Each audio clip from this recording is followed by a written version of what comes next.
नमस्कार, सगरमाथा टेलिभिजनको प्रस्तुति एसटिभी 4 यहाँलाई स्वागत छ। म सुनिल दाहाल। जेएनजी विद्रोह पछाडि पुरा सबै राजनीतिक दलहरूमा एक किसिमको शक्ति सङ्घर्ष र किचलो देखिएको छ। नेपाली कांग्रेस विशेष महाधिवेशनबाट बदलियो र बदल्ने भनेर आएको छ, तर त्यसमा पनि कांग्रेसभित्र पनि विभिन्न खालका गुट उपगुट देखिएको छ। फागुन 21 को निर्वाचन पछाडि कांग्रेसमा देखिएको समूहगत राजनीतिको अन्त्य हुन्छ भनेको झनै छर्किँदै गएको छ। नेकपा एमालेमा पनि केपी ओलीको नेतृत्वको विकल्प खोजिरहेका छन् भने नेपाली कम्युनिस्ट पार्टीमा पनि त्यस्तै खालको अवस्था छ। उता सरकार भने आफ्नै पारामा चल्ने प्रयास गरिरहेको छ। राष्ट्रिय स्वतन्त्र पार्टीको झन्डै 2/3 को सरकारको अहिले पछिल्लो समय नीति तथा कार्यक्रम ल्याउने सम्म आइपुग्दाखेरि बालन शाहको आफ्नै शैली देखिएको छ। प्रतिपक्षहरू सदनमा विरोध प्रदर्शन गरिरहेका छन् भने श्रम शक्ति पार्टीले प्रधानमन्त्री बालन शाहको राजीनामा माग गरेको छ। विषय धेरै उठान भएका छन्। बालन शाहले एकैपटक सबै क्षेत्रमा हात हाल्ने प्रयास गरेका छन्। सबैतिर गिझोल्ने प्रयास भयो कि भन्ने खालका प्रश्न पनि उठान भएका छन् र अब प्रतिपक्षहरूको भूमिका के हुन्छ र त्यो सँगै अबको सरकार प्रतिको प्रतिपक्षहरूले कसरी आफ्नोलाई सडकदेखि सदनसम्म प्रस्तुत गर्छन् त्यो विषय पनि उठान भएको छ। तर धेरै अपेक्षाका बीच आएको यो सरकारले के गर्नुपर्छ भन्ने विषय पनि उठान भएको छ। आज हामी यिनै समसामयिक विषयवस्तुमा केन्द्रित रहेर छलफल गर्दैछौँ। आजको यो छलफलमा मसँग सहभागी हुनुहुन्छ नेपाली कांग्रेसका नेता पूर्व मन्त्री डाक्टर प्रकाश शरण महत। यहाँलाई स्वागत छ। धन्यवाद। आराम हुन्छ? ठिक छ। अब सरकारभन्दा पहिला कांग्रेसकै राजनीतिबाट छलफल सुरु गरौँ। तपाईले 7वटा प्रदेशमा संस्थापन इतर भनेर छलफल गरिरहनु भएको छ, भेला गर्दै हुन्छ। यो भेला 15औं महाधिवेशनको तयारी हो कि पार्टी फुटाउने? म छलफल यहाँबाट प्रारम्भ गर्छु, त्यसपछि खास विषयमा प्रवेश गर्छु। ठ्याक्कै भनिदिनुहोस् त। आज पार्टी एक हुनुको विकल्प छैन। बृहत्तर एकताको हामी पक्षमा छौँ। नेपाली कांग्रेस पार्टी पीपी कोइराला ले 7 साल अगाडिदेखि नै जुन यो पार्टी स्थापना भयो त्यो बेलादेखि नै पीपी कोइराला जस्तो मूर्धन्य व्यक्तित्व नेताले पनि गणेशमानजी, सुवर्ण शमशेर लगायतका नेताहरूसँग सरसल्लाह गरेर एउटा समझदारीमा पुगेर पार्टी चल्थ्यो। अहिले त्यस्तो कुनै व्यक्तित्व छैन र उहाँले त त्यसरी चलाउनुहुन्थ्यो भने अहिलेको विशिष्ट परिवेशमा नेपाली कांग्रेस कमजोर भएको अवस्थामा, नेपाली कांग्रेस हारेको अवस्थामा, विशेष अधिवेशन पनि एउटा पक्षले मात्रै बहुसंख्यक महासमिति सदस्य भाग नलिएको अवस्थामा त्यसबाट निर्वाचित विशेष समितिबाट निर्वाचित नेतृत्वले हामी एक्लै आफू खुसी चलाउँछौँ भनेर पार्टी बलियो हुन सक्दैन र यो वर्तमान र भविष्यमा आउने चुनौतीको सामना गर्न सक्दैन। त्यसकारण बृहत्तर एकताको आवश्यकता हाम्रो स्पष्ट कुरा छ। त्यसमा अरू केही पनि छैन। 15औं महाधिवेशनबाट नयाँ नेतृत्व चयन हुने हो र त्यो चयन गर्दाखेरि सबै पक्षको एउटा त्यो निर्वाचन हुँदा 15औं महाधिवेशनको हुँदै गर्दाखेरि जुन निर्वाचन हुन्छ त्यो निष्पक्ष, पारदर्शी र सबैको स्वामित्व, सहभागिता र सम्मान, तीनटा स त्यसका आधारमा हुनुपर्छ। स्वामित्व, सम्मान र सहभागिता। त्यसका लागि किनकि विशेष महाधिवेशन सबैको सहभागितामा भएको भए एउटा कुरा हुन्थ्यो। बहुसंख्यक सदस्यहरू त्यहाँ भाग लिएका छैन, त्यसको स्वामित्व नै यसमा छैन। त्यसमा त्यो स्वामित्व हुनु पर्यो र त्यो निष्पक्ष निर्वाचन हुने सुनिश्चितता हुनु पर्यो। यो निष्पक्ष निर्वाचन हुनको लागि एउटा सहमतिको साझा संयन्त्र बन्नु पर्यो जसले जस्तो निर्वाचन समिति बनेपछि निर्वाचन प्रतिनिधि निर्वाचन गर्न जिल्लामा गाउँसम्म जान्छ, केन्द्रको निर्वाचन गर्छ, त्यो एकलौटी र एकतर्फी हुने हो भने त्यसबाट चाहिँ निर्वाचन निष्पक्ष हुन्छ भन्ने अवस्था रहँदैन। किनभने जुन प्रवृत्ति जस्तो किसिमबाट विशेष महाधिवेशन भयो, जस किसिमबाट भयो, त्यसबाट के स्पष्ट छ भने निष्पक्ष निर्वाचन हुँदैन। त्यस हुनाले निष्पक्ष निर्वाचन गर्ने एउटा संयन्त्र चाहियो। अरू यहाँ कुनै भागका कुरा पनि छैनन्। अहिले हामीलाई यो राख्यो भन्ने पनि कुरा पनि हामी त्यसमा कुनै हामीलाई इन्ट्रेस्ट छैन। हाम्रो इन्ट्रेस्ट के हो भने 15औं महाधिवेशन निष्पक्ष सम्पन्न गर्ने संयन्त्रमा सहमतिको संयन्त्रले त्यो निर्वाचन गराउनु पर्यो। त्यसको मोडालिटी कस्तो? अब त्यो त छलफल गरेपछि एक्ज्याक्ट मोडालिटीमा एउटा चाहिँ सहमति गर्न सकिन्छ। त्यसकारण गम्भीर गगन थापाले नै गर्ने हो त्यसको नेतृत्व। अब अहिले चाहिँ आधिकारिक रूपमा प्राविधिक रूपमा त अदालतले, यद्यपि हामी त्यसमा चाहिँ यो निर्वाचन आयोगले पनि अदालतले पनि न्याय गरेन। अनि प्रकाश शरण मतले पनि तपाईले पनि गगन थापालाई स्वीकृत गरिसक्नुभयो पार्टी सभापति। मैले के फागुन 21 गते उहाँको हस्ताक्षरको टिकट लगेर तपाईँ नुवाकोटमा चुनाव लडिसके पछाडि तपाईँले पनि स्वीकृति दिनुभयो।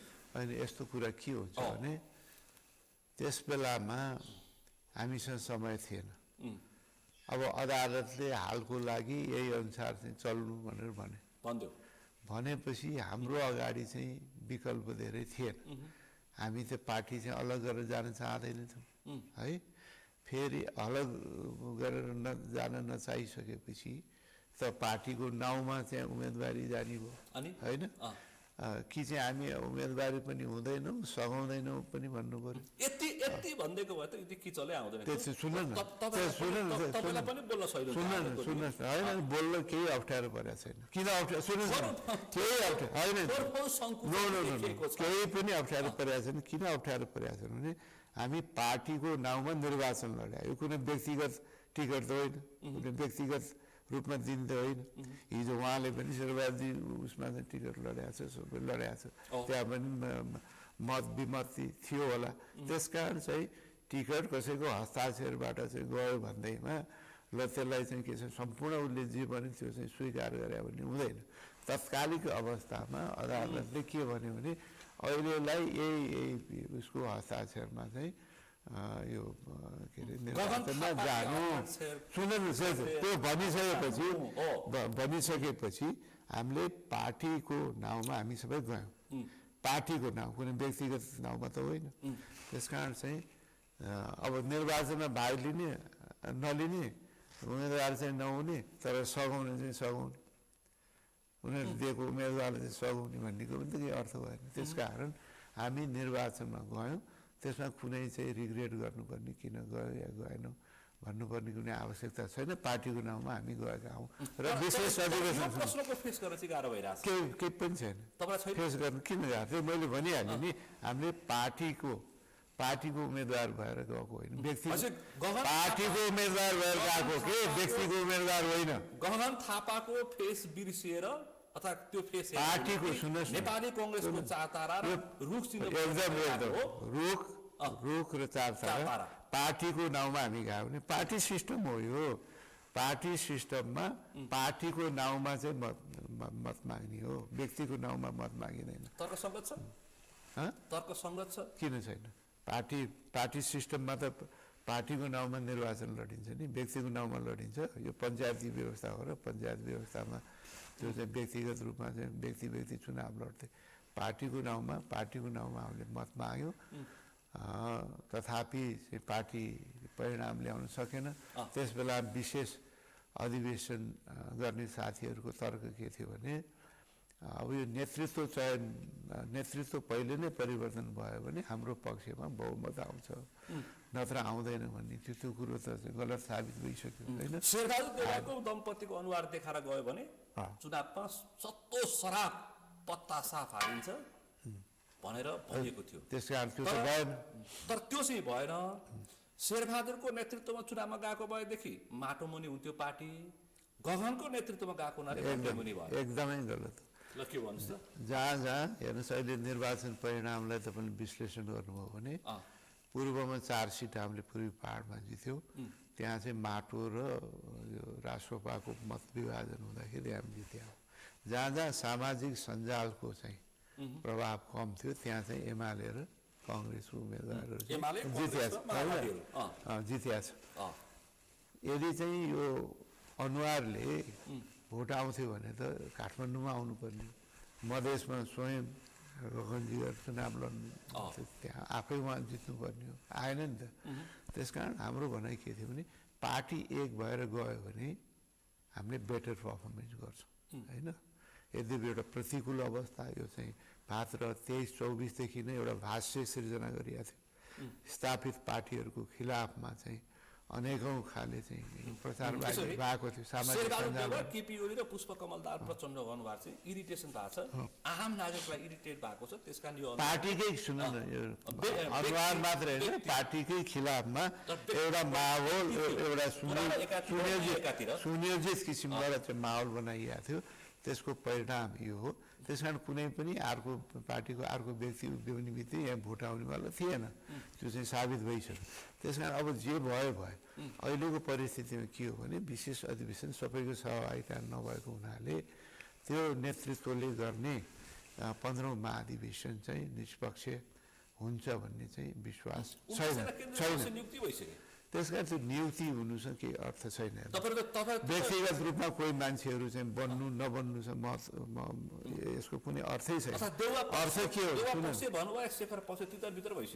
केही तितर बितर भएको छैन ठुलो सङ्ख्यामा साथीहरू अहिले मौन बसेका छन् धेरै ठुलो चाहिँ एउटा निराशाको अवस्था छ त्यसलाई चाहिँ आशामा रूपान्तरण गर्नुपर्ने आवश्यकता छ त्यो आशामा रूपान्तरण गर्नुको लागि पार्टीभित्र जुन चाहिँ एउटा यसको चाहिँ ट्रेडिसन छ एउटा परम्परा छ कि एउटा समझदारी सबै पक्षको चाहिँ समझदारीमा हामी हिजो चाहिँ चाहे चाहिँ शेरबाजी होस् चाहे चाहिँ गिर्जाबाबु होस् सुशील कोइराला होस् त्यहाँ चाहिँ आधिकारिक रूपमा सबैको सहभागिताबाट निर्वाचित भएर आउँदाखेरि पनि त्यहाँ अर्को पक्षलाई चाहिँ समेट्ने छलफल गर्ने उनीहरूको भनेको कुरा चाहिँ सुन्ने सहमतिमा पुग्ने त्यसरी चल्ने पार्टी हो हिजो स्वयं गगनजीहरू हामी शेखरजीहरू होइन उहाँले के भन्नुहुन्थ्यो भने अब शेरबाजी त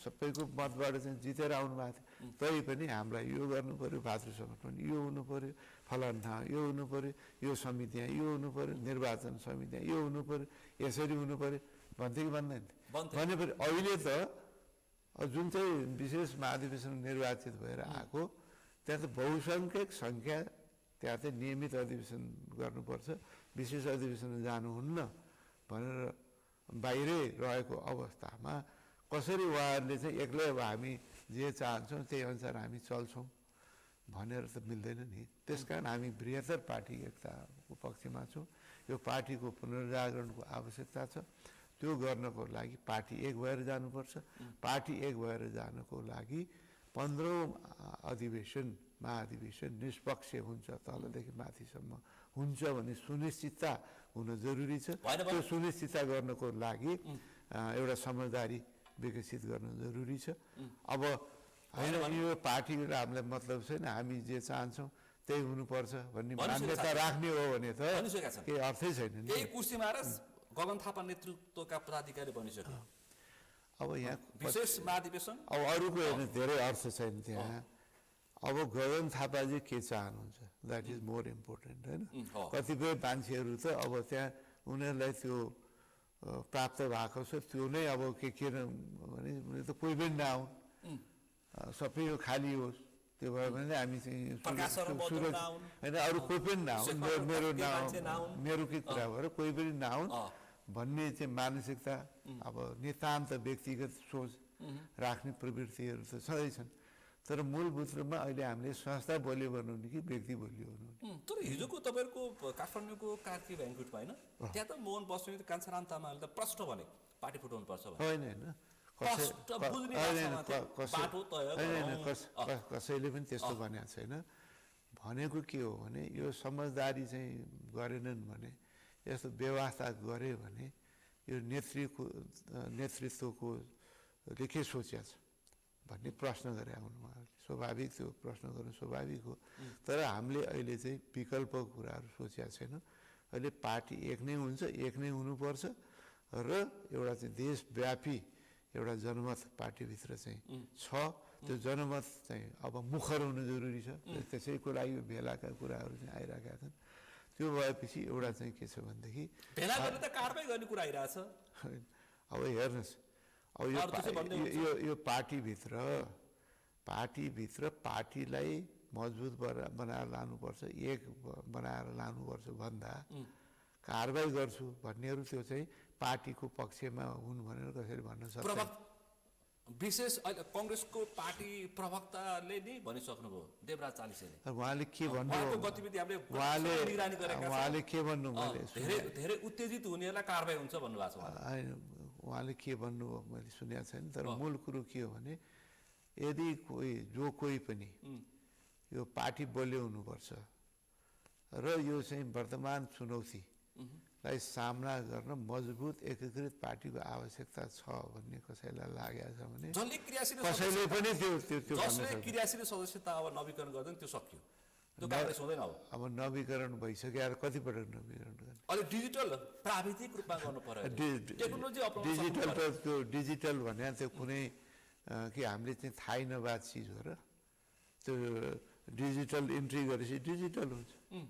त्यो इन्ट्री गर्न कसले रोकेको छ? त्यो त सबै नवीकरण चाहिँ गगनजीकै नेतृत्वको समितिले नवीकरण गरिसकेलाई फेरि नवीकरण गर्न पर्ने आवश्यकता के छ? तपाईँले गर्नुभयो? आवश्यकै छैन, नवीकरण गरिसकेका छ त हामीले, गरेका छैन गरिसकेका छौँ। मान्यता छैन, त्यो मान्यता नवीकरण गरिसकेका धमाधम साथीले नवीकरण गरेर डिजिटल नवीकरण गरेर फेसबुकमा हालिरहेछन्। अधिकांश ठाउँमा फेरि नवीकरण गर्ने कुरामा साथीहरू चाहिँ यो चाहिँ उपयुक्त होइन, आवश्यक छैन, व्यावहारिक रूपमा पनि ठिक छैन, त्यसलाई चाहिँ डिजिटल गर्नुपर्ने हो के गर्नुपर्ने हो, ती सबै डेटालाई इन्ट्री गरेर चाहिँ डिजिटल गर्नुहोस्। यो पनि तपाईँलाई मान्यता छैन? मैले के भने यसको आवश्यकता छैन, किनभने पटक तपाईँले चाहिँ नवीकरण 3 महिना 4 महिना अगाडि भएको चिजलाई फेरि चाहिँ अहिले चाहिँ नवीकरण गर भन्नुपर्ने आवश्यकता छैन। त्यसो हुनाले चाहिँ नयाँ कोही छुट्या छन् भने त्यसको चाहिँ त्यसलाई चाहिँ क्रियाशील सदस्य डिजिटल भन्ने हो कि के भन्ने हो, जे गरे पनि गरे भइगयो। तर जसले नवीकरण गरिसकेका छन् फेरि नवीकरण गर्नुपर्ने आवश्यकता छैन। त्यो साझा जुन चाहिँ गगनजीहरू समेत रहेको कमिटी, उहाँ नै समेत कमिटीले त्यो गरेको अवस्था हो। त्यस कारण अहिले हामीले मूलभूत रूपमा पार्टीको मैले चाहिँ आधिकारिकता अदालतबाट प्राप्त गरेँ भनेर मात्रै त्यो आधिकारिकता सुनिश्चित हुँदैन। त्यसको लागि राजनैतिक रूपमा पार्टीलाई एक गरेर लाने, अब त्यो कानुनी रूप पो उसले भने त, तर राजनैतिक रूपमा जुन चाहिँ पार्टीभित्र समस्या छ एकलाई त्यो कुरा त अदालतले यार कसैले चाहिँ समाधान गर्ने विषय होइन, त्यो समाधान त हामीले गर्ने हो। र त्यो हामीले गर्ने भन्दा चाहिँ जसले अहिले चाहिँ कानुनी आधिकारिकता प्राप्त भएको छ त्यो नेतृत्वले चाहिँ गम्भीर पहल खालि चाहिँ गरेर मैले एकदम भेट्न गएको थिएँ भने भरमा त्यो हुँदैन। एउटा समय उता वामपन्थीहरू मिल्न तयार भइसके, पुष्पकमल दाहाल प्रचण्ड र केपी ओलीको घनीभूत छलफल भइरहेछ। उता राष्ट्रिय स्वतन्त्र पार्टीको शक्तिशाली भएर उनीहरूको अब महाधिवेशनको मिति तय गरिसके उनीहरूले। अब स्थानीय तहको निर्वाचन र प्रदेश सरकार पनि हाम्रो जसरी सङ्घीय सरकारमा कब्जा भयो त्यसरी गर्छौँ भन्दा उनीहरू भित्रभित्र छलफल गरिरहेछन्। काङ्ग्रेस चाहिँ सकिने होइन, काङ्ग्रेस सकिँदैन, सकिनु पनि हुँदैन। काङ्ग्रेस पार्टी नै यो नेपालको राष्ट्रियता र प्रजातन्त्रको चाहिँ के छ आधार स्तम्भ हो। यदि यो पार्टीलाई त्यस किसिमबाट दुरुपयोग भयो भने कि यसको जुन मूल मर्म र भावना छ, बिपी कोइरालाले स्थापना गरेको पार्टी, यसको मूल मर्म र भावना छ, त्यो मर्म र भावना अनुसार पार्टीलाई सञ्चालन नगर्ने हो भने हामीसँग चाहिँ रुख छ, 4 तारा छ भनेर मात्रै त कोही पनि त्यो काङ्ग्रेस हुँदैन। भेलामा डाक्टर शेखर कोइराला पक्ष त आउँदैन होइन। यसो भयो, उहाँहरूलाई के लाग्यो भने अब पहिला पनि उहाँ त अब शेरबहादुरजीसँग प्रतिस्पर्धै गरेको होइन, हाम्रो छुट्टै एउटा आइडेन्टिटी छ। मुद्दामा हामी सँगै छौँ, अब केही समय सँगै पनि हुनुभयो, मुद्दामा हामी सँगै छौँ, समान हाम्रो विचार छ। तैपनि हामी छुट्टै आफ्नो साथीभाइ जो मसँग जोडिया छ, हामी छुट्टै भेला छलफल पनि गर्छौँ, तपाईँहरू पनि गर्नुहोस् भन्ने कुराहरू उहाँ गर्नुभयो। यद्यपि अझ सँगै मुद्दालाई केन्द्रित गरेर सँगै गएको भए पनि हुन्थ्यो, त्यो राम्रै हुन्थ्यो, अझ राम्रो हुन्थ्यो। तर उहाँहरूले अब त्यो ठान्नुभयो। तर मुद्दा जब आउँछ त्यसमा हामी एक ठाउँ हुन्छौँ। तर उहाँको बुझाइ के छ भन्दाखेरि तपाईँहरू चाहिँ पार्टी विभाजनको लागि छुट्टै सम्पर्क कार्यालय खोज्दै भएको भन्ने चर्चा आइरहेको छ। सम्पर्क कार्यालय त शेखरजीको पनि छैन, सम्पर्क कार्यालय छैन। यो सम्पर्क कार्यालय राख्ने त उहिलेदेखि प्रचलन सबैले राखिरहेछ। गगनजीको 3-4 ठाउँमा उहाँहरूको सम्पर्क कार्यालय आफै महामन्त्री आधिकारिक हुँदा पनि थियो। त्यस कारण यो चाहिँ नयाँ परम्परा होइन सम्पर्क कार्यालय भन्ने। त्यसको मतलब छुट्टै पार्टी भन्ने कुरो होइन। त्यहाँ चाहिँ कतिपय चाहिँ यो अलग मतहरू छ, अलग विचारहरू छ, त्यस विषयमा चाहिँ छुट्टै पनि मन्थन छलफल गर्नुपर्ने आवश्यकता हुन्छ भन्ने सन्दर्भमा त्यस्तो भइरहेको छ। तपाईँहरूलाई चाहिँ प्रकाशमान सिंह, पूर्णबहादुर खड्का, विजय कुमार गच्छेदार, शेखर नभनु शशाङ्क कोइराला जस्ता अथवा विमलेन्द्र निधि जस्ता व्यक्तिबाट कङ्ग्रेस रिभाइभ हुन्छ भन्ने अझै पनि विश्वास छ तपाईँहरूलाई? होइन, यस्तो कुनै न मेरो कारणले न कसैको कारणले एउटा व्यक्तिले चाहिँ पार्टी रिभाइभ, यही त हामी त्यसमै हाम्रो फन्डामेन्टल छ। कतिपयलाई के लागेको छ भने मेरो अनुहार भयो भने यो पार्टी बन्छ होइन, एउटा व्यक्तिले पार्टी बन्दैन। यो पार्टीको कल्चरै फरक छ। यसको यति धेरै पिँढी यसमा जोडिया छ, यति धेरै विविधता यसमा जोडिया, जस्तै नेपालको विविधता छ त्यत्तिकै विविधता यो पार्टीभित्र छ। त्यो समग्रको एउटा साझा जुन प्रतिनिधित्व यो पार्टीले गर्नुपर्छ र त्यसको सट्टा होइन जुन अहिले प्रवृत्ति देखिया छ यो सत्ताधारी दलमा, म नै सर्वेसर्वा हुँ, म जे गर्न चाहन्छु त्यही गर्छु, संसदमा आए आउँछु, नआए आउँदैन, उत्तर दिनु मन लागे दिन्छु, सुन्नु मन लागे सुन्छु, मन लागे मान्दिनँ, म नै स्टेट हो भन्ने एउटा ऊ छ नि, उसले बनाए जस्तो। अब त्यो जनमत त हेर्न, हिजो प्रचण्डले बोल्दैन, हाम्रो पनि त्यस्तै जनमत थियो, हामी थाल खाउँ कि भात खाउँ जस्तो गऱ्यौँ भने उहाँले स्वीकार गर्नु। त्यस हुनाले यस्तो प्रवृत्ति चाहिँ थाहै हुँदैन।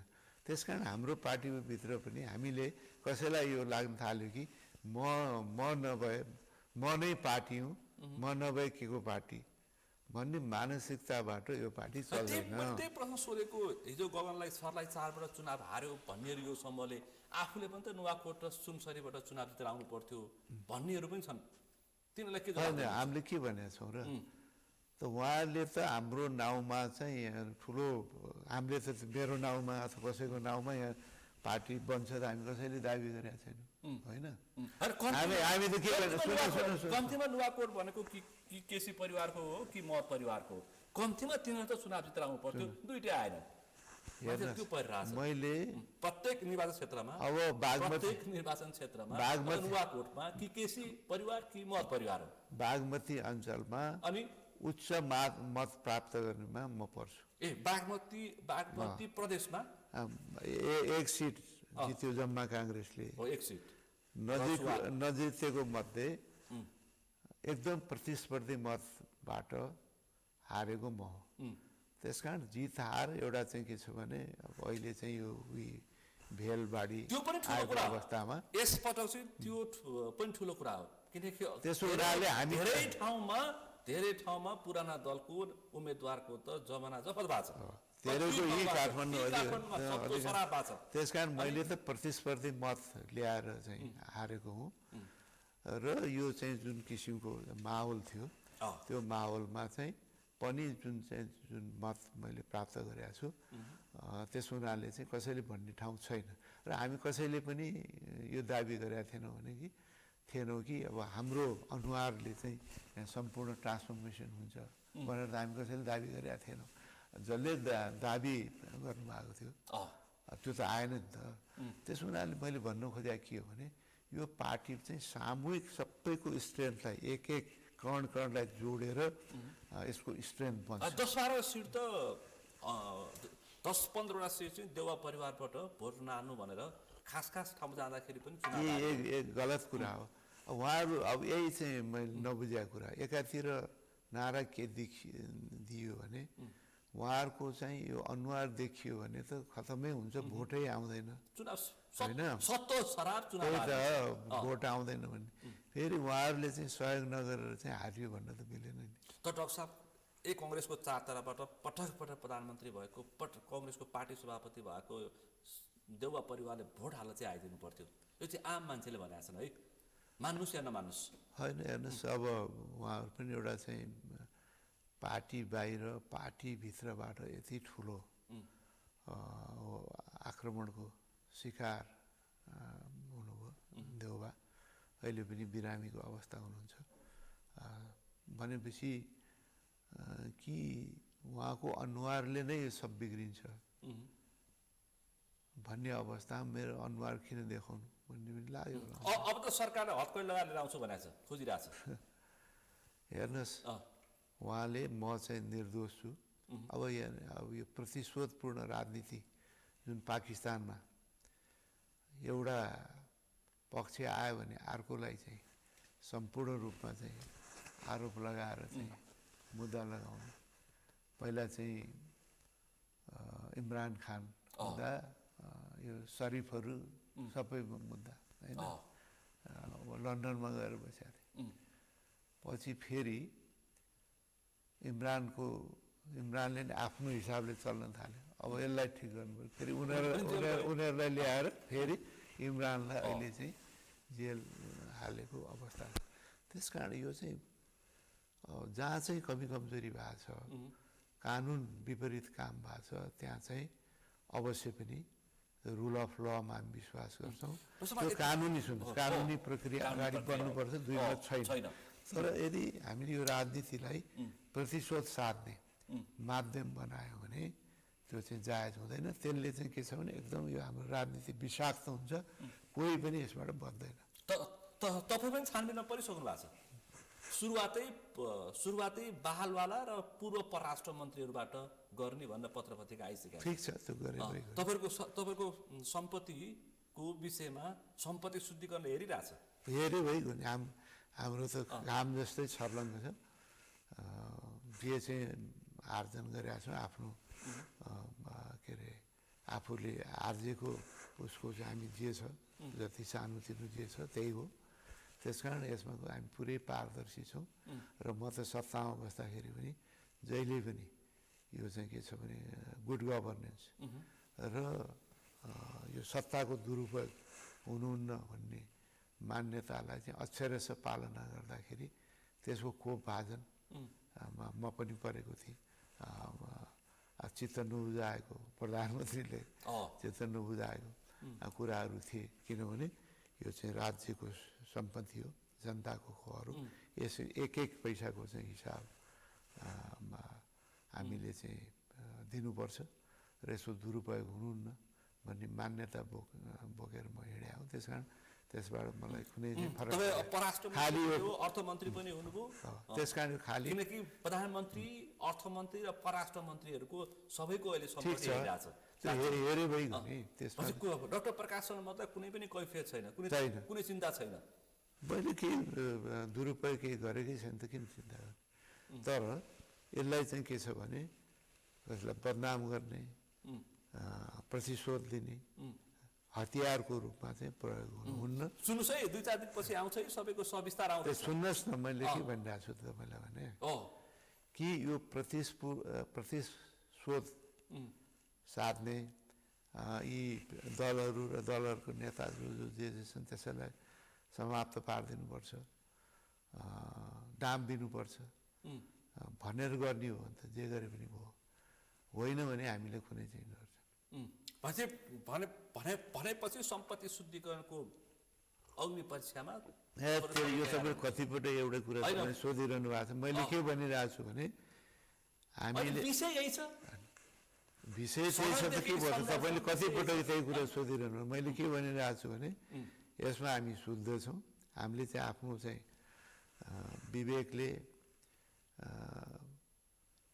काम गरेका छौँ इमान्दारितापूर्वक काम गरेका छौँ त्यसमा कसैलाई केही लाग्छ भने चाहिँ हेर्न कसले रोकेको छ दुई तिहाईको सरकारलाई कुनै पनि दुई तिहाई सुन दुई तिहाई तिन तिहाईको किन कुरा गर्नुहुन्छ जुनसुकै चाहिँ सरकार भने बहुमतबाट चाहिँ बन्छ त्यो सरकारको चाहिँ यो संयन्त्रहरू छ संवैधानिक संयन्त्रहरू पनि छन् जुनसुकै सरकार किन नहोस् संयन्त्रहरू के को लागि बने संवैधानिक संयन्त्रहरू छैनन् त्यो संयन्त्रहरूले त हेरिरहेछन् पाए कसैलाई छोड्छन् छोड्छन् अब केही हुने नभएको त यत्तिकै चाहिँ लगेर चाहिँ उ भनिदिहाल्छ भनेदेखि के कुरा भयो त्यस कारण त्यस्तोमा केही कुरो छैन तर अहिले जुन सरकार अहिले जसरी सरकार चलेको छ मलाई लाग्छ यसले यो चाहिँ लोकतान्त्रिक मूल्य र मान्यता संसदीय जुन चाहिँ पद्धति छ त्यसलाई चाहिँ सम्मान गरेको चाहिँ देखिरहेको छैन अहिले निरङ्कुशतामुखी म जे चाहन्छु म जे गर्छु त्यही ठिक हो भन्ने मानसिकता हिजो चाहिँ ओलीजीलाई मान्छेले भन्थे उहाँ त आफूले जे ठान्नुहुन्छ त्यही चाहिँ सबले मानिदिनु पर्ने त्यही नै ठिक हो भनेर उहाँले दाबी गर्ने उनले बोलेर भन्थे यिनी नबोलिकन चाहिँ उनी शपथ ग्रहण गर्दाखेरि शपथ ग्रहण नै पर्दैन भन्थे केपी ओली त्यस हुनाले आज बालन शाह बोल्दै बोल्दैन त्यस हुनाले मैले भन्नु खोजेको के हो भने यो चाहिँ लोकतन्त्र स्थापना गर्न हामी धेरै रगत पसिना बगाएको छ यो जनअधिकार सबैले चाहिँ निर्वाध रूपमा आफ्नो कुरा राख्ने बोल्ने स्वतन्त्रता पाएको छ यो निर्वाचनबाट मात्रै कोही सत्तामा पुग्न सक्दछ भन्ने सुनिश्चितता भएको छ त्यो त हामी सबै लड्या हो नि त्यसको परिणाम अहिले उहाँहरू चाहिँ सत्तामा पुग्नु भएको छ त्यतिको त आएको होइन उहाँहरू त कोही लड्नु पनि भएको थिएन केही पनि थिएन भनेपछि यसलाई चाहिँ अन्डरमाइन गर्ने कसैले पनि गर्नुहुन्न भन्ने मलाई लाग्छ अहिले जस्तो यो चाहिँ अब सुकुम्बासीको कुरा आएको छ विष्णुमती बागमती यो पशुपति यो क्लियर गर्नुपर्थ्यो त्यो ठिक भएको छ भन्छु तर जसको साँच्चीकै घरबार छैन होइन जो खास सुकुम्बासी छन् त्यसको वैकल्पिक व्यवस्था त गर्नुपर्छ नि गर्छु भने यो मानवीय संवेदना जुन छ अहिले अब देशैभरि 20औं लाख 50औं लाख चाहिँ त्यो अब त्यो कसैको नाउँमा पनि भएको भूमि होइन कि त्यो न सरकारी कुनै निकायको नाउँमा छ होइन न व्यक्तिको नाममा न कसैको नाउँमा छ मान्छेहरूले अब अवसरको लागि गाउँबाट अब सहर भन्नुहोस् या चाहिँ जहाँ अलिकति त्यहाँ केही गर्न सकिन्छ जीविकोपार्जन गर्न सकिन्छ भन्ने लागेका छन् लाखा मान्छेहरू त्यसरी आएर बसेका छन् त्यस कारण अब सबैलाई अहिले चाहिँ तेरो त खोइ कागज खोइ भन्दै लखेट्ने हो भने त कहाँ लखेटेर कहाँ राख्नुहुन्छ र अनि वैकल्पिक व्यवस्था चाहिँ कहाँ गर्नुहुन्छ वैकल्पिक व्यवस्था गर्नु पनि त ठाउँ चाहियो नि त्यस कारण ठिक छ जहाँ चाहिँ अब हामी बागमती सभ्यता भनेका छौँ विष्णुमती सभ्यता भनेका छौँ काहीँ चाहिँ जसले जबरजस्ती उसको सारा आफ्नो सम्पत्ति पनि छ यो पनि लोभ हामीले काठमाडौँमा त एक रोपनीमा समेत घर भेटौँ सुकुम्बासी भन्नेहरूको ठिक छ यस्तो पनि छ त्यस्ता मान्छे फेरि बचाउनु हुन्न हामीले होइन त्यही त जसको चाहिँ आफ्नो वासस्थान छ अन्त जग्गा जमिन छ त्यसको लागि हटाउनुपर्छ दुई मात्रै छैन त्यो भनेको हुकुमबासी तर पहिला के गर्नुपर्ने ककसको पहिला लागत तयार गर्नुपर्छ हतार गर्नुपर्ने आवश्यकता पहिला त लागत तयार गर्नुहोस् ककसको छ ककसको छैन कसले चाहिँ के छ भने त्यहाँ चाहिँ जबरजस्ती आफ्नो चाहिँ के छ भने आय आर्जनको थप आय आर्जनको बाटो बनाइराखेका छन् उल्टो भाडा लगाएर चाहिँ खाइराखेका छन् जो जसको केही छैन त्यस कारण सुन्नुहोस् न त्यसको पहिला तपाईँले छुट्याउनुहोस् त्यो छुट्याइसकेपछि जो त्यस्तो छन् त्यसलाई तत्काल हटाउनुहोस् र जो चाहिँ साँच्चीकै केही छैन त्यसको चाहिँ वैकल्पिक व्यवस्था गर्नुहोस्। त्यो चाहिँ अब यो बागमती बागमती विष्णुमतीमा जे भयो भइसक्यो होइन, भइसक्यो होइन। भइसकेपछि अब जसको चाहिँ अब छुट्याउने भनेको छ त्यसलाई तत्कालै छुट्याइयोस्, उनीहरूलाई चाहिँ राहत र वैकल्पिक व्यवस्था चाहिँ गरियोस् होइन। र जो अब चाहिँ देशभरिको जुन कुराहरू छ त्यसको चाहिँ तपाईँको नुवाकोटको त्यत्रो चर्चा भयो, प्रचण्ड कार्यकर्ताले दरबारै खाइदिइरहेछन्, त्यो त सुकुम्बासी भन्नु मिलेन, त्यसलाई के भन्नु? त्यो त हटाउनुहोस् न, त्यस्ता त्यो त हटाउनु पर्छ। त्यो छुट्टै क्याटेगोरी हो। सुकुम्बासी भने त साँच्चै सुकुम्बासीको परिभाषाभित्र पर्नेलाई गर्नु पर्यो। सुकुम्बासी बनाएर आइरहेछन् सडकमा, त्यस्तै पात्र त्यसलाई त छुट्याउनुहोस् न, कसले चाहिँ कारवाही नगर्नु, त्यस्तोलाई गर्नुहोस् तर छुट्याउनुहोस्। जुन देशभरि लाखौँको सङ्ख्यामा छन् अब चाहिँ त्यो खाली ठाउँमा बसेका छन्, त्यहाँ न सरकारको नाउँमा छ, कुनै संस्थाको नाउँमा पनि छैन, व्यक्तिको नाउँमा छैन, उनीहरू चाहिँ अरू उपाय नभएर त्यहाँ बसिरहेका छन् भनेदेखि त्यसलाई त्यहीँ नै राख्ने हो कि अथवा त्यहाँ चाहिँ उपयुक्त छैन, यस्तो ठाउँमा चाहिँ अर्को विकल्प गर्ने, त्यसको चाहिँ एउटा चाहिँ डिटेल कार्ययोजना सरकारले बनाउनु पर्छ। जस्तो चाहिँ पहिला सरकारहरूले पनि यो चाहिँ अव्यवस्थित, त्यो भने अव्यवस्थित होइन, त्यसलाई चाहिँ व्यवस्थापन गर्न अब तर सिन्चिनमा सरकार चेन्ज हुने, त्यसपछि त्यो कमिटीलाई फेरि भङ्ग गरिदिने, फेरि आउने, त्यसले गर्दा समयमा चाहिँ टुङ्गो लाग्न सकेन होइन। त्यस कारण त्यो पनि टुङ्गो लगाउनु पर्छ र यसको स्थायी समाधान गर्नुपर्छ। पछि यो हटाएको चाहिँ तपाईँलाई त्यति चित्त बुझेकै छ, सफा त गर्नुपर्छ तर व्यवस्थापन गर्नुपर्छ। मैले भने जो चाहिँ जबरजस्ती कब्जा गरेर बसिरहेको, सुन्नुहोस् न, जे नआउँदैन हुकुमबासी भन्नुहोस्, जबरजस्ती कब्जा गरेर बसेका छन्। एक ठाउँमा छ, अर्को ठाउँ पनि यहाँ चाहिँ कब्जा गरौँ, यहाँ पनि सानो टवरहरू बनाउँ, यहाँ पनि घर बनाउँ, त्यहाँ भाडा लगाएर चाहिँ त्यसलाई पनि खाउँ भन्ने प्रवृत्तिलाई त हामीले चाहिँ बिना हिचकिचाट त्यो सम्पूर्ण प्रमाण सुनिश्चित गर्नुपर्छ। एमालेको भातृ सङ्गठन रहेछ सुकुम्बासीको, तिनको अध्यक्षको काठमाडौँको शान्तिनगरमा 16 कोठाको घर भेटियो। त्यस्तोलाई हटाउनु कुरै छैन, दुई मात्रै छैन, त्यस्तोलाई हटाउन थाले खुकुरी नचार हिँडे तिनीहरूले होइन, त्यो त कुरै छैन। कानुनको दायरामा त्यस्तोलाई ल्याउनै पर्छ र यो चाहिँ जुन विष्णुमती बागमतीको चाहिँ यो सफा गर्नै पर्थ्यो। जो चाहिँ त्यहाँ सुकुम्बासीको हैसियतमै बसेका थिए, केही अरू उपाय थिएन, त्यसलाई तत्काल सरकारले व्यवस्था गरोस्, वैकल्पिक व्यवस्था गरोस्, राहत दियोस् र अरूको हकमा उनीहरूले चाहिँ कानुनी कारवाहीको दायरामा ल्याए। जस्तो दाङको भालुवाङ सहरै नै नामसारी कसैको नाममा छैन, त्यत्रो बस्ती छ। अब पोखराको त्यत्रो ठुलो के अरे बस पार्क महेन्द्रको पालामा नक्साङ्गन भएको बस पार्कमा 500 रोपनीमा 65 रोपनी बाँकी रहेछ। अब शक्तिशाली व्यवसायीहरूले देखेर नेताहरूको समेत कब्जा रहेछ, त्यो त सरकारले हेर्नु पर्यो। त्यस कारण मैले एउटा सिद्धान्तमा हामी बसौँ न, त्यो भने के हो भने जसको साँच्चीकै केही पनि छैन, घरबार बिहिन छन्, साँचो मानेमा सुकुम्बासी छन्, त्यसको लगत अब बाँकी जहाँको कुरा आइरहेको छ त्यो लगत चाहिँ स्पष्ट रूपमा आधारसहित प्रमाणसहित त्यो सरकारले जुटाओस्। तिनीहरूलाई अब यहाँ उनीहरूलाई सेटल गर्ने सुनिश्चित गरोस्, अथवा जहाँ छन् कतिपय ठाउँमा सार्नुपर्ने आवश्यकता छैन, त्यहीँ राखे हुन्छ, त्यसलाई व्यवस्थापन गर्दै हो। जहाँ चाहिँ अरू चाहिँ सरकारी काठमाडौँको त्रिपुरेश्वरमा एक रोपनी चाहिन्छ भन्ने त त्यहाँ त्यो सकिँदैन।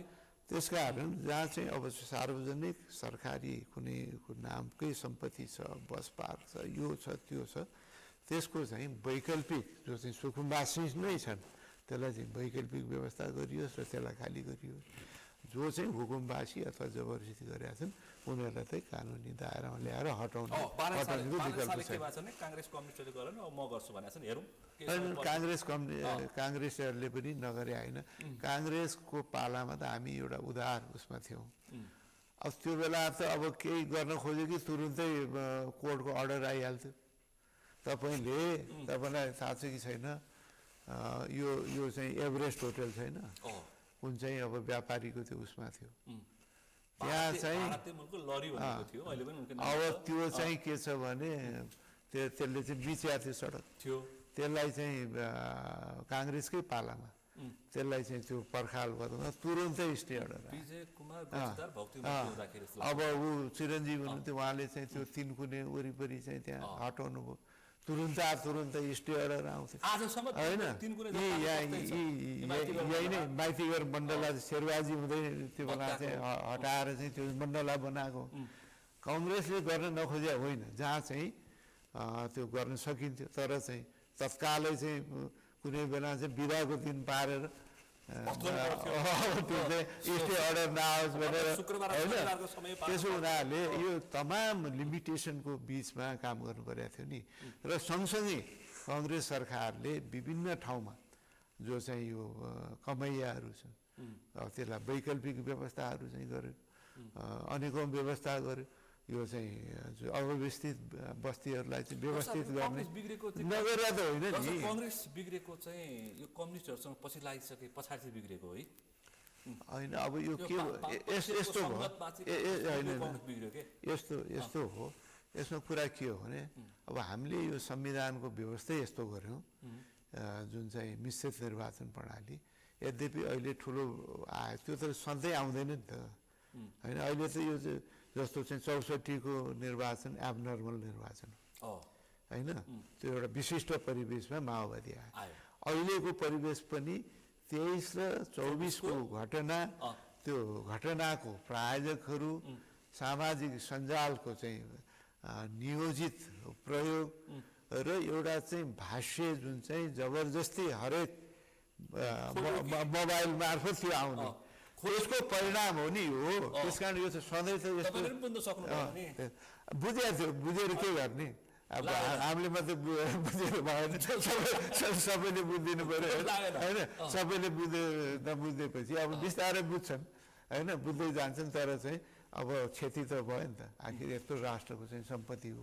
व्यक्तिगत सम्पत्तिमाथि हमला भयो हाम्रो कल्चर पनि कस्तो भने कसैको चाहिँ अब आगो लगाइदियो डराइदियो लुट्दियो भने खुसी हुने एउटा चाहिँ त्यो किसिमको चाहिँ प्रवृत्ति पनि छ त्यसमा चाहिँ आनन्द मान्ने प्रवृत्ति पनि छ त्यस हुनाले मैले भन्न खोजेको के हो भने जुन निर्वाचन पद्धतिको कसैसँग नमिलिकन सरकारै बन्दैन यही राष्ट्रपाले चाहिँ ओलीजीसँग प्रचण्ड सरकार बनायो होइन उप प्रधानमन्त्री गृहमन्त्री सारा भएको होइन त्यसै कारण हामीलाई मात्रै किन भन्ने तर यो चाहिँ स्थापित पार्टीहरूलाई अब विविध कारणले यिनीहरूलाई चाहिँ ठिक गर्नु थियो एउटा कुरा सुनेको छु अहिले एउटा नेताले पनि भन्दै थिए प्रचण्ड अबको निर्वाचनमा स्थानीय तहको निर्वाचन तपाईँहरूले छुट्टै पार्टी बनाउने अनि केपी ओली पुष्पकमल दाहाल प्रचण्ड र मधेस केन्द्रित दलहरूसँग मिलेर चुनाव लड्ने भन्ने चर्चा सुन्दैछु म के हो यो यी सबै चाहिँ अब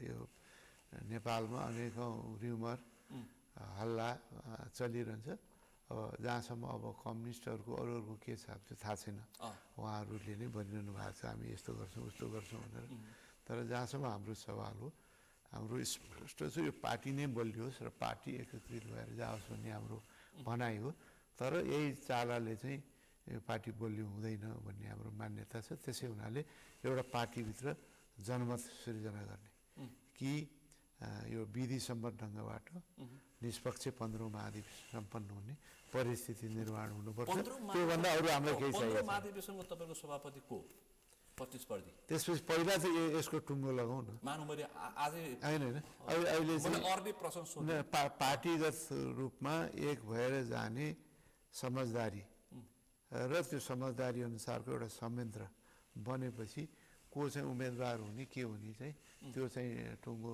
लाग्छ जसले इच्छा गर्छन् त्यो त उम्मेदवार हुन्छन् नि अघि मैले नाम लिएका पात्रहरू चाहिँ अब बजारमा बिक्दैनन् है फेरि ख्याल गर्नु होला ठिक छ अहिले म चाहिँ को बिक्छन् बिक्दैनन् भन्ने भन्दा पनि म के भन्छु भने यो पार्टीलाई विधिसम्मत सञ्चालन गर्ने आधार तय गरौँ त्यसपछि जो बिक्छन् त्यो निर्वाचित भएर आउँछ जो बिग्दैनन् उनीहरू त्यसमा त के भयो र यो त एउटा हाम्रो चाहिँ विधिसम्मत यो चाहिँ निर्वाचन पद्धति हामीले स्थापित भएको प्रधानमन्त्रीले ट्रेड युनियन खारेज गर्ने प्रयास गर्नुभयो, विद्यार्थी युनियन खारेज गर्ने प्रयास गर्नुभयो। यो विद्यार्थी सङ्गठनको अनि अर्को चाहिँ प्रधान न्यायाधीश नियुक्ति प्रक्रियामा पनि तपाईँको अलिकति कैफियत छ, के भन्नुहुन्छ?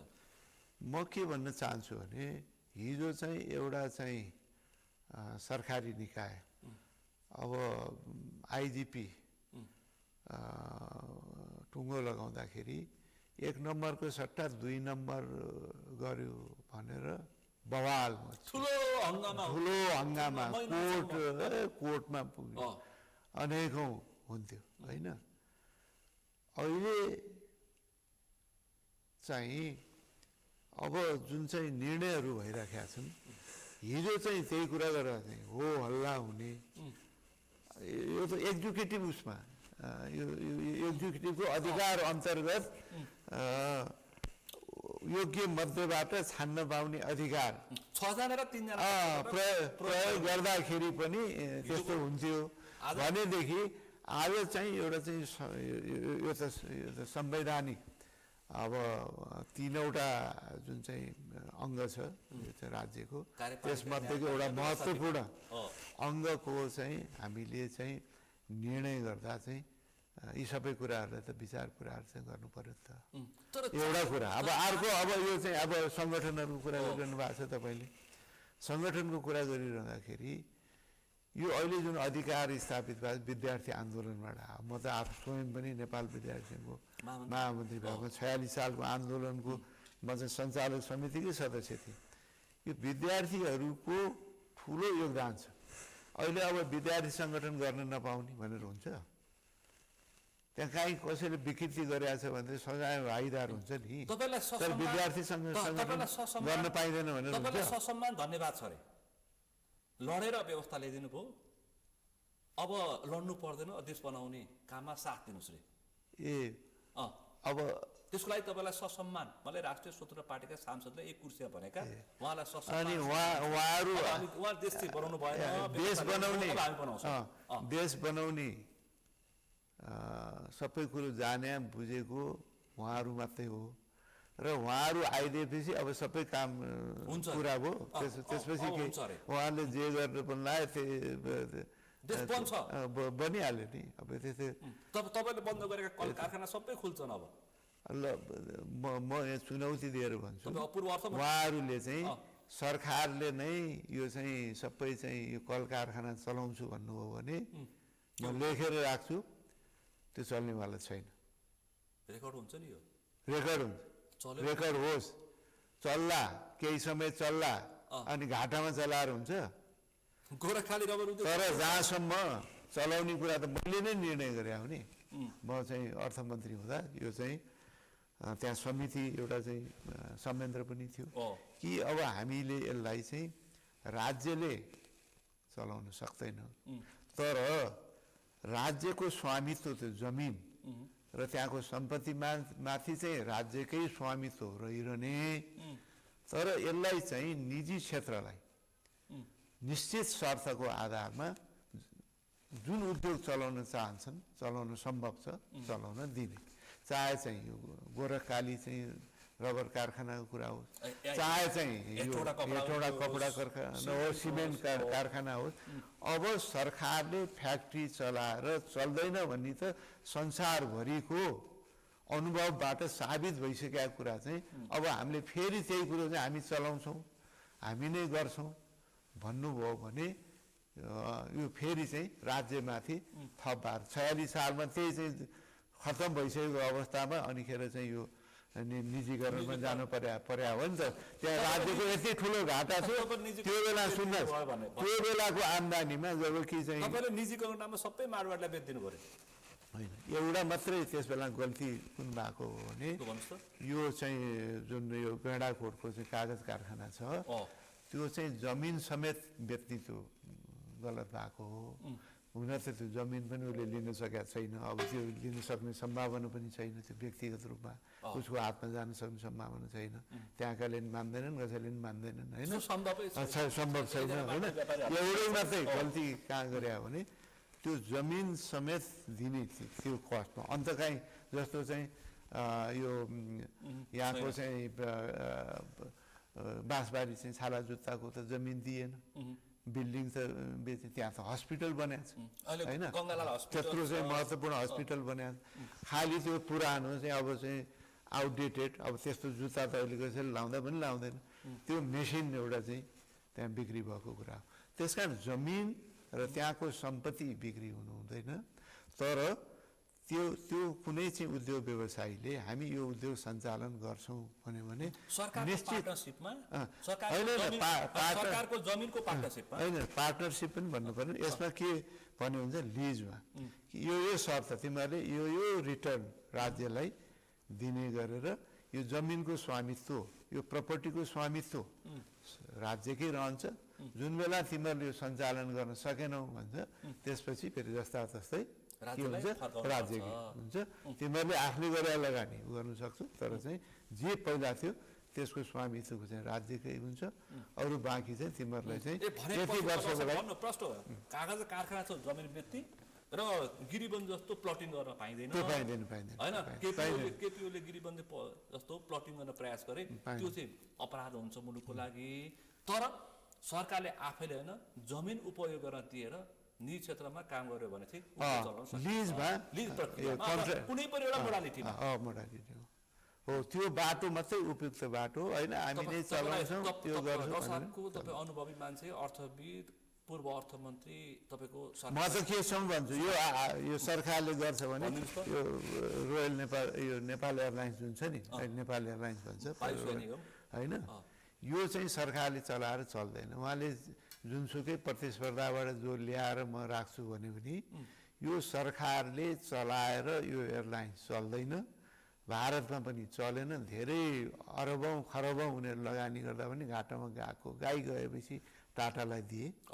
त्यस हुनाले यहाँ के गर्नुपर्छ भने सरकारले चाहिँ केही स्वामित्व हाम्रो चाहिन्छ नै भन्ने हो भने पनि माइनोरिटी सेयर 50% तलको सेयर चाहिँ सरकारले राखेर बाँकी चाहिँ पार्टनर खोजेर चाहिँ यसलाई सञ्चालन गर्न दियो भने यो एयरलाइन्सले चाहिँ एउटा सेप लिन्छ।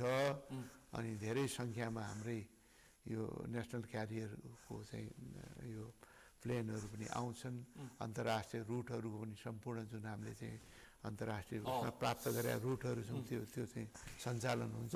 होइन भनेदेखि यो चल्दैन, यो चल्दैन, चल्दै चल्दैन। मैले त पहिल्यैदेखि भनिराखेँ यो नेपाल वायु सेवा चल्दैन, घाटामा चल्छ, घाटामा चल्छ, यो ग्रोथ हुँदैन। कति चलाउने ग्रोथ हुँदैन। त्यसो हुनाले यो बालेन हुन् कि जोसुकै सरकारमा आओस्, मेरो भनाइ के हो भने यसको चाहिँ अब यसको एसेट र लायबिलिटी के छ त्यसको मूल्याङ्कन एउटा सानो चाहिँ यो प्रोफेसनल कमिटी ल्याएर गराउने, यसको पुँजी यो हो, यसको चाहिँ दायित्व यो हो भनेपछि त्यसको आधारमा अनि खेर कसले चाहिँ त्यो मेजोरिटी सेयर लिन चाहन्छ। कोडी खाला कुन संस्थाहरू चाहिँ वायु सेवा निगम जस्तै अरू कुन मोडालिटीमा चलाउँछ? यो वायु सेवा निगमलाई तत्काल त्यो मोडालिटीमा लानुपर्छ। जो चाहिँ अब उद्योग व्यवसायहरू चाहिँ अब धराइसी भइसकेका छन् त्यसलाई अब चाहिँ लिजमा चाहिँ जसले चाहिँ चलाउन चाहिँ तयार हुन्छ निश्चित शर्तका आधारमा यी शर्त पुरा गरेर तिमीहरूले चलाऊ भनेर त्यसरी दिनुपर्छ। अब बाँकी पनि अरू चाहिँ कतिपय अब यो केपिओले जस्तो चाहिँ 6 महिना अगाडि 6 वर्ष अगाडि नि कोकोनट रिसोर्सलाई चाहिँ रिन्यू गरिदिनु पनि भएन। त्यो त सुन न, 100 वर्ष 50 वर्ष भन्ने हुँदैन यस्तो चिजमा, हुँदैन त्यस्तो हुँदैन।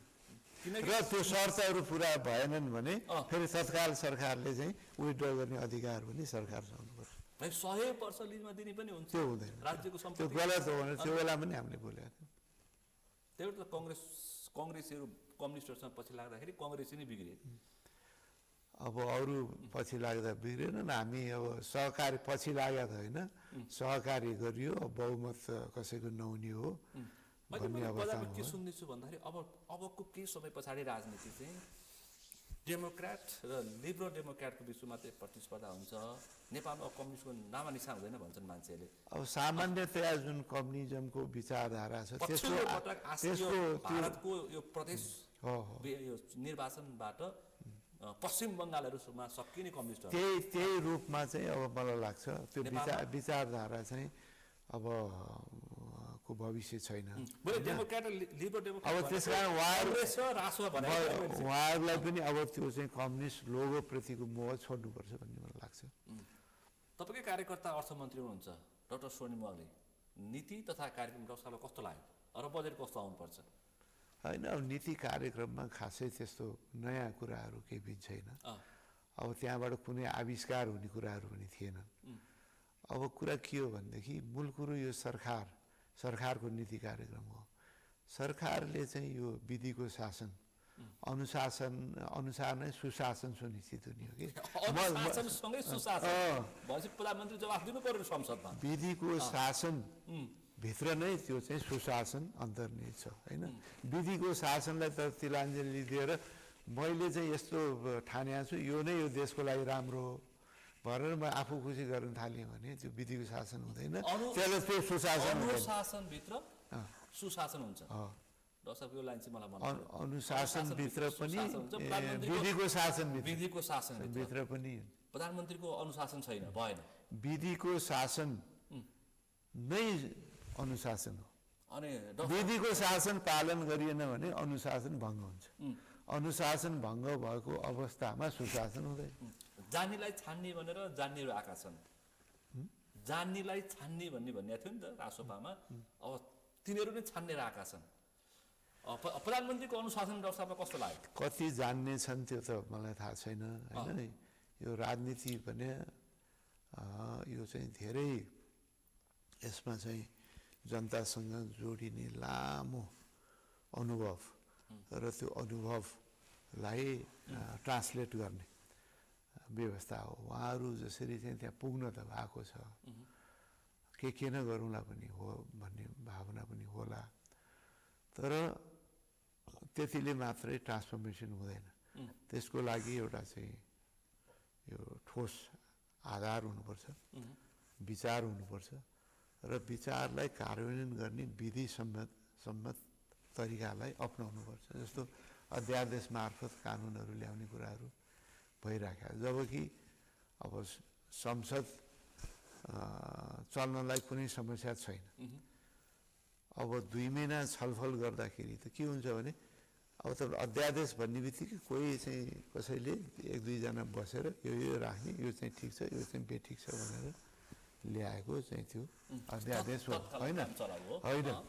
तत्काललाई काम चला हुँदैन नि, त्यसलाई पास गरेपछि त त्यो कानुन बन्छ भनेपछि त्यसमा चाहिँ अलिकति गहन छलफल भइसकेपछि ओहो यो त अलि त्रुटि रहेछ, यो त कमजोरी रहेछ, यसको त चाहिँ पछि चाहिँ यसको चाहिँ नराम्रो परिणाम मैले ल्याउँछ भन्ने कुरा। त्यसैको लागि त यो चाहिँ विधिको शासन। जान्नेहरूलाई बहुत हुटुटी छ देश बनाउनु, समय नै छैन। 1 वर्षमा एउटा कानुन बनाएर हुन्छ भने मलाई 1 वर्ष किन लाग्छ र 2-3 महिनामै सकिन्छ नि। अब पहिला पो भ्याक्सिनको लागि 2-3वटा 4वटा पार्टी थिए, सरकार पनि 2-3वटा मिलेर बनाएको छ, त्यहाँ सहमति भएन। उहाँहरूको त अब बहुमत छ त, अनिखेर त्यो कमिटीहरूमा छलफल गर्न चाहिँ के आपत्ति भयो? हुन त उहाँहरू त्यो छलफल गरेर कति नै त्यहाँ इनपुट दिनु होला, त्यति मलाई त छैन। तैपनि त्यहाँ विपक्षी दलहरूको पनि अनुभव, त्यहाँ पनि उहाँहरू पनि थोरै सङ्ख्यामा पनि त्यहाँ अरू पार्टीहरू पनि छ, कङ्ग्रेस पनि छ, त्यसको इनपुटले साँच्चीकै इनरिच गर्छ र त्यसमा कसैले राम्रो कुरामा कसैले बाधा डाल्ने पनि हाम्रो चाहिँ मनसाय पनि छैन। यो सरकारले विधिसम्मत काम गरोस्, राम्रो काम गरोस् भन्ने कुरामा केपिओलको चस्माले कङ्ग्रेसले सरकारलाई हेर्दैन। राम्रो काम गरेको कुरामा, विधिसम्मत काम गरेको कुरामा हाम्रो कुनै विरोध अवरोध हुँदैन, समर्थन हुन्छ। तर अब विधिसम्मत हुनु पर्यो। विधिसम्मत भयो भने सरकारलाई कङ्ग्रेसको साथ हुन्छ। बजेट कस्तो आउनुपर्छ तपाईँको सुझाव? बजेट कस्तो आउनुपर्छ भन्दा पनि अब उहाँले धेरै ठुलो रोजगारी सिर्जना गर्ने भन्नुभएको छ। यत्तिकै रोजगारी सिर्जना हुन्न। एउटा आतङ्कको माहौलमा यो पुँजी पलायन हुने अवस्था चाहिँ बढेर गएको छ। त्यसकारण चाहिँ तपाईँले बिना यथेष्ट प्रमाण, आधार बिना विभिन्न क्षेत्रमा जुन चाहिँ यो हात हालिरहेको छ सरकारले। त्यसमा चाहिँ अलिकति बरु चाहिँ अलिक समय लिनुहोस्, यथेष्ट प्रमाणहरू जुटाउन, जसले दुरुपयोग गरेका छन्, बदमासी गरेका छन्, कानुन मिचेका छन्, तिनीहरूलाई कानुनको दायरामा ल्याउनुहोस्। सबैलाई के एउटा सन्देश जानु पऱ्यो भने साँच्चै नै दुरुपयोग भएको छ भने मात्रै हुन्छ। तपाईँको नुवाकोटको एउटा नयाँ जेल बनाएछ नि, त्यहाँ व्यवस्थापन हुँदैछ यो यस्ता खालका अपराध गर्नेहरूलाई चाहिँ त्यहाँ राख्ने भन्ने कुरा मैले सुन्दैछु। कस्ता खाले अपराध? यस्तै विभिन्न नीति निर्माण विभिन्न तहमा बसेर अपराध गर्नेहरूलाई चाहिँ सरकारले त्यहाँ जेलमा हाल्ने अथवा भ्रष्टाचारीहरूलाई। होइन, सुन्नु न, यो त के छ भने कानुन सम्मत अदालतले निर्णय गरेको अवस्थामा जेल जान्छन्। जेल भने चाहिँ अब जहाँ बनाएको छ त्यहीँ जाने भने। तर नयाँ भ्रष्टाचारलाई चाहिँ नुवाकोटमै राख्ने अहिले व्यापक त्यो हल्ला भइरहेछ, चर्चा भइरहेछ। अब त्यो त त्यो जेल त सुविधा सम्पन्न हो नि। यहाँ त यो पुरानो उहिले राणाकालदेखिको यहाँ त सुविधा छैन, त्यसमा त आधुनिक सबै। नुवाकोटको नयाँ जेलमा त अझै आधुनिक छ। त्यो त अब अलि अन्तर्राष्ट्रिय मापदण्ड अनुसार चाहिँ बनाएको हो नि त, ठुलो हो अनि सबै सुविधाहरू चाहिँ। त्यो कन्सेप्ट चाहिँ कसको हो नुवाकोटमा जेल बनाउने? होइन, कन्सेप्ट त दुई ठाउँमा, एउटा चाहिँ नेपालगञ्जमा ठुलो, अब यो चाहिँ प्रिजन नै एकदमै सानो भयो, त्यहाँ चाहिँ ओभर क्राउडेड भयो।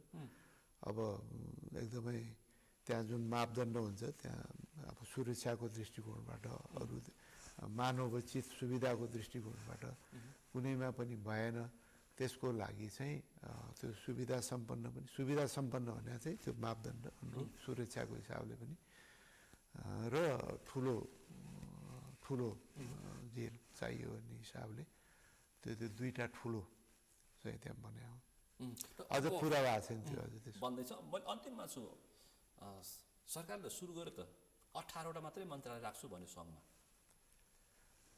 ठिक छ, मन्त्रालय चाहिँ यसै पनि हामीले चाहिँ यो व्यवस्था, संविधान व्यवस्था 24भन्दा बढी जाने व्यवस्था छैन होइन। त्यो चाहिँ ठिकै हो। त्योभन्दा अलिकति केही घटाउन सकिन्छ भने पनि घटाउँदा हुन्छ। आजैदेखि लागू भयो, ठिकै छ, त्यसमा 18वटा, त्यसमा केही कुरा छैन। अब पहिला चाहिँ एकदमै यो विभिन्न कोलिएसन सरकारमा सबैलाई चित्त बुझाउनु पर्यो भनेर चाहिँ धेरै सङ्ख्यामा मन्त्री हुने भए होइन, मन्त्रालय हुने भयो भनेर त्यो 24को जुन सीमा रेखा तोक्यो नि, त्यसैलाई रोक्नलाई त्यो गरियो। अझ त्योभन्दा पनि तल ल्याउन सकिन्छ भने पनि स्वागत योग्य छ। आजदेखि 18वटा मन्त्रालय बन्दैछ, त्यसमा केही छैन। यो त सकारात्मक कुरा हुन सक्छ। ठिकै छ, ठिकै। अब प्रदेशमा पनि त्यही बनाउनु पर्यो नि त। ठिक छ, होइन, प्रदेशमा पनि गर्नुपर्छ। होइन, प्रदेशमा पनि सीमित सङ्ख्या तोकिया हो, तर कतिपय ठाउँ त्यहाँ पालना गर्नुपर्छ। अन्तिममा छ, देश बन्छ? देश बन्ने प्रचुर सम्भावना छ। यो देशमा सबै चिज छ, विकास हुने, अगाडि बढ्ने प्रचुर सम्भावना भएको देश हो। यो देशमा नभएको केही छैन। यति सुन्दर देश छ। बाल्ने सरकारले बनाउँछ यो। अब कुन सरकारले बनाउँछ भन्दा पनि यो बन्न सक्ने प्रशस्त सम्भावना छ। अब ठिक ढङ्गबाट चाहिँ अगाडि बढ्यो भने बन्छ। ठ्याक्कै समय सक्यो। समय र सम्वादलाई आभार व्यक्त गर्न चाहन्छु। धन्यवाद। आज हामीले विशेष गरी कङ्ग्रेसमा देखिएको खिचलो, त्यस पछाडिको समग्र राजनीतिमा बढी केन्द्रित रहेर छलफल गऱ्यौँ। सरकारको शैली, गतिशैलीमा पनि छलफल गऱ्यौँ। आजको यो छलफलमा मसँग सहभागी हुनुहुन्थ्यो नेपाली कङ्ग्रेसका नेता पूर्व मन्त्री डाक्टर प्रकाश शरण महत। आजको विषय प्रसङ्ग यति नै। भोलि अर्को विषय प्रसङ्गका साथ एसटिभी च्याट ल्याउने बाचा गर्दै म सुनिल दाहाल पनि बिदा चाहन्छु। सगरमाथा टेलिभिजन हेर्दै गर्नुहोला। नमस्कार।